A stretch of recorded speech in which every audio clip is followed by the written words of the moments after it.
리버풀이 아스톤 빌라 원정에서 2대4로 완패하며 이제 6위 본머스와의 승점 차는 불과 4점에 불과합니다.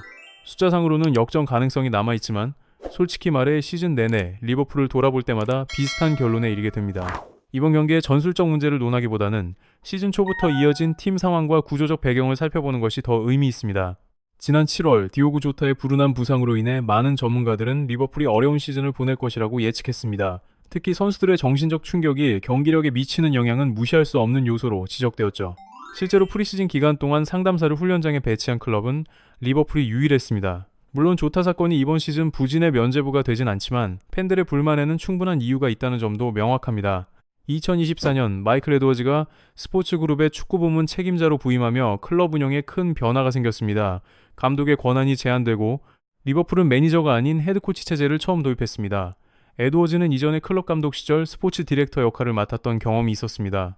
감독 권한 확대와 팀 경기력 기복이 심해지자 그는 단독 결정 체제의 한계를 강조하며 새로운 구조를 제안했습니다.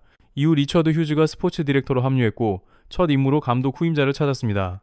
이 과정에서 아르네 슬롯이 선택되었습니다. 에드워즈와 휴즈는 슬롯에게 협력적 운영을 위한 권한을 부여했고 슬롯은 기대에 부응하며 첫 시즌 리그 우승을 안겼습니다. 클럽 감독의 공백을 자연스럽게 메운 것으로 평가받았죠. 2025년 여름 리버풀은 정신없이 바쁜 이적 시장을 보냈습니다. 선수 영입 타깃 분석과 협상은 디렉터 휴즈의 책임하에 진행되었고 역대 최대 규모의 이적료 지출이 이루어졌습니다. 루디나 트렌트 등 주전급 선수들의 이탈에도 불구하고 시장에서 가장 주목받던 비르츠와 이삭을 포함한 새로운 선수들을 영입하는 데 성공했습니다. 그러나 올 시즌 합류한 선수들 가운데 완벽히 성공한 선수는 없었습니다. 특히 측면 공격수 문제는 슬롯 감독 전술 이해 부족과 맞물려 이적 시장 실패로 이어졌습니다. 현장에 자주 오지 않는 휴즈의 업무 방식도 문제가 되었는데 그는 남부 해안 거점을 중심으로 일주일에 하루나 이틀 정도만 현장을 방문한다고 합니다. 이로 인해 슬롯과 휴즈 간 소통이 원활하지 못했고 현장 상황 반영이 부족했던 것이 시장 실패로 직결된 것입니다. 물론 최종 책임은 스포츠 부문 최고 책임자인 에드워즈에게 있으며 그는 결과에 대한 책임을 클럽에 국한되지 않는다고 주장하기도 합니다. 리버풀뿐만 아니라 회사 내 업무 부담이 지나치게 많다는 지적도 있습니다. 이런 상황에서는 잠시 물러나 휴식을 취하는 것도 방법일 수 있습니다.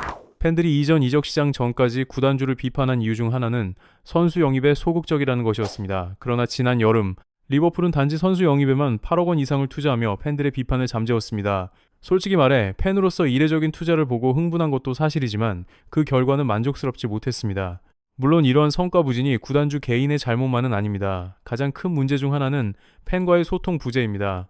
예를 들어 지난 2달간 안필드에서는 티켓 가격 인상에 반대하는 시위가 있었습니다. 그러나 지금까지 팬들은 구단주로부터 명확한 설명을 듣지 못했습니다. 현재 팬들은 구단주가 적극적인 변화를 주도하길 요구하고 있으며 성적 부진에 대한 실질적인 대응을 바라고 있습니다.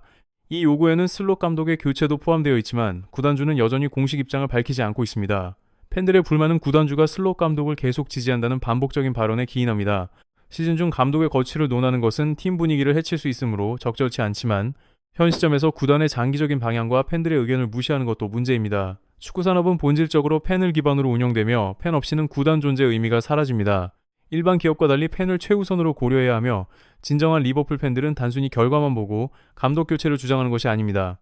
리버풀과 슬롯 감독의 계약 기간은 이제 1년밖에 남지 않았으며 그를 지지하는 에드워즈와 휴즈 역시 동일한 상황입니다. 특히 에드워즈는 사우디 아랍 이적설에 이름이 오르내리며 다음 시즌 리버풀은 리빌딩이 필수적입니다. 단기적 계획과 그에 맞는 투자 없이는 시즌 성과를 담보하기 어렵습니다. 현재 구단주가 슬롯 감독에 맞춘 영입을 진행했다가 또 실패한다면 연장 계약을 신뢰할 만한 상황도 아닙니다. 그럼에도 팬의 스포츠 그룹은 팬 의견에 귀를 닫고 있으며 일부에서는 구단주가 현재 리버풀 상황을 제대로 이해하고 있는지 의문을 제기합니다. 슬롯 감독에 대한 비판 여론은 지난 11월부터 본격화되었고 당시 리버풀은 12경기에서 9패라는 참담한 성적을 기록했습니다. 지난 시즌 리그 우승마저 클럽 감독의 유산 덕분이라는 평가까지 나오기도 했지만 이번 시즌 통계와 기록은 슬롯 감독 교체 필요성을 뒷받침하고 있습니다. 이번 시즌 리버풀은 모든 대회에서 총 19패를 당했으며 맨체스터 두 팀의 모두 더블패를 기록한 것은 100년 만에 처음입니다. 또한 프리미어리그 출범 이후 안필드에서 승격팀의 단 1승도 거두지 못한 사례 역시 이번이 처음입니다. 물론 앞서 언급했듯 슬롯 감독이 통제할 수 없었던 요인들도 존재하며 휴즈 디렉터의 선수 영입 또한 이러한 맥락에서 이해될 수 있습니다. 휴즈 디렉터는 알렉산다르, 위고 에키티케, 플로리안 비르츠, 세 선수 영입에만 무려 400억 원 이상을 쏟아부었습니다.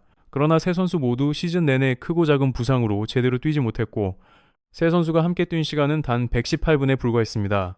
이것만으로 슬롯 감독에게 전적으로 책임을 물을 수는 없습니다. 게다가 모하메드 살라를 비롯해 폼이 갑자기 떨어진 선수들까지 포함하면 모든 문제를 감독 책임으로만 보는 것은 어렵습니다. 물론 반대로 슬롯 감독에게 책임이 전혀 없다는 뜻은 아니지만 선수단을 효과적으로 활용하지 못한 점은 분명합니다. 리그 우승을 거둔 감독에 대한 비판 여론이 높아진 이유는 단순한 결과 때문만이 아닙니다. 무엇보다 슬롯의 축구가 재미를 잃었다는 사실이 결정적입니다.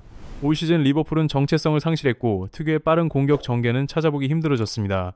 공격 지역에서 볼 소유권을 확보한 횟수는 경기당 평균 4.1회에 그쳤으며 이는 로저스 감독 시절 이후 가장 낮은 수치입니다. 또한 적극적인 압박과 수비 조직도 슬롯 감독이 해결하지 못한 문제 중 하나였습니다.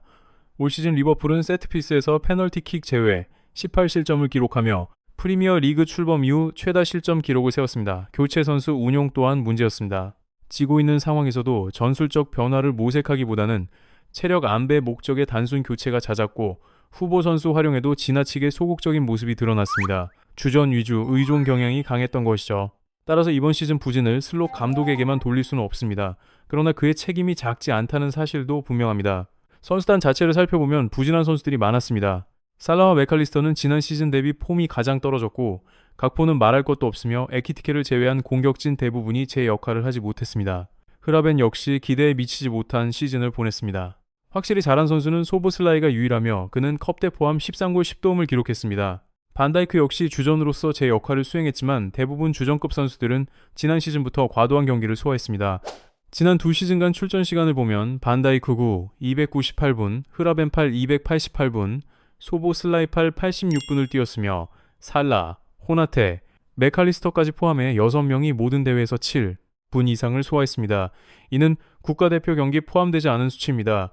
올 시즌만 놓고 보면 반다이크는 리그에서 240분을 뛰었고 이는 골키퍼 제외 필드 플레이어 중 최다 출전 기록입니다. 참고로 반다이크는 91년생으로 소흥민보다 나이가 많습니다. 결국 선수들의 혹사와 구조적 문제를 만든 구단주 그리고 효율적 계획을 제시하지 못한 슬롯 감독 모두 책임이 큽니다. 오늘은 올 시즌 리버풀 부진의 핵심 원인들을 살펴봤습니다. 여러분은 어떤 요인이 가장 크게 작용했다고 생각하시나요?